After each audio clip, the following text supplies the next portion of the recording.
which is the last stuff we saw in the last cut. We're in the part of the section that's equivalent to the upper or rich monument. We drive the shoulder unless you see any glass or stuff. And you can see it's kind of a big monotonous section of these laminated shales and limestones. Only a few places it gets marine enough to have a few bryozoans. ROWLAND. I think I have the whole list of units in the question set. It's a dolomitic shaly limestone or shaly dolostone. And then a lot of it looks like it's got tidal lamination in it, so it's all pretty shallow. It's a kind of a mystery unit that we're working on. One way we're trying to characterize to make sure we've got its correlation correct in the absence of many fossils is carbon isotopes, because we know there's a very strong positive excursion or change in the Del C13, the 13-12 ratio in the Waynesville. It's called the Waynesville excursion. We think that we've got it in here, but we still need to do more work. Up here it becomes a little bit more blocky, and you can see the overhanging ledge. Let's stop by the sign so I can just say a few words about that overhanging ledge. That overhanging ledge is the base of what we call the Bardstown member.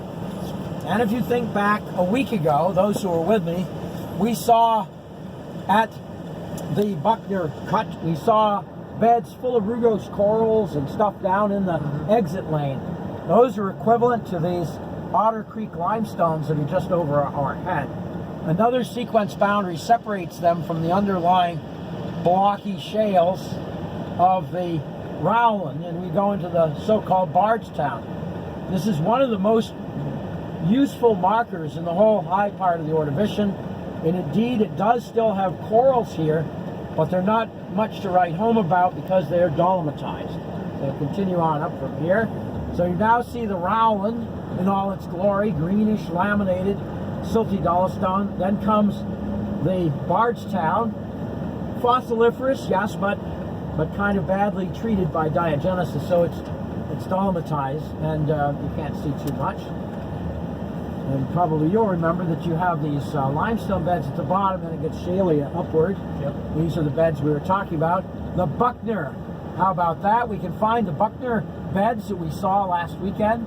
They're right at the top of this section, those somewhat heavier limestones, and they do have bryozoans in them, so we do get the Buckner here. So we're bit by bit, we're tracing some of these units through, which the Kentucky survey never really was able to somehow bother to do, or never did anyway. Now we're coming up into the part that's actually equivalent to the Saluda, but here it's a kind of a gray laminated shale, most of it. You can see it coming up through here with that distinct reddish bed or red-brown bed up near the top. This is called the Drake's Formation. And you can see it's very dominantly shales. There's a lot of shale. This records the progradation of a big clastic wedge or delta that we call the Queenston Delta. If you're in New York, on the freshman trip I show people this. This is a red, blocky, chippy mudstone with soil bed structures and such. But here it has mainly just this greenish-gray shale with just a few thin brownish or maroon-colored beds. Towards the top, we get the highest Ordovician in this part of the world, which are this stack of beds at the top. There is no real good name for them, although in Ohio it would be called the Elkhorn. We'll stop here. Now here we can get a look at the Ordovician-Silurian contact. Probably it's worth getting out here, and I know Cole's going to want to see this. Here we see the Cherokee unconformity, although to put your hand on it's probably best up at this next one. We could, however, take a brief scramble up to see what the brass field looks like here and see this section. So we'll make this a quick stop, I guess.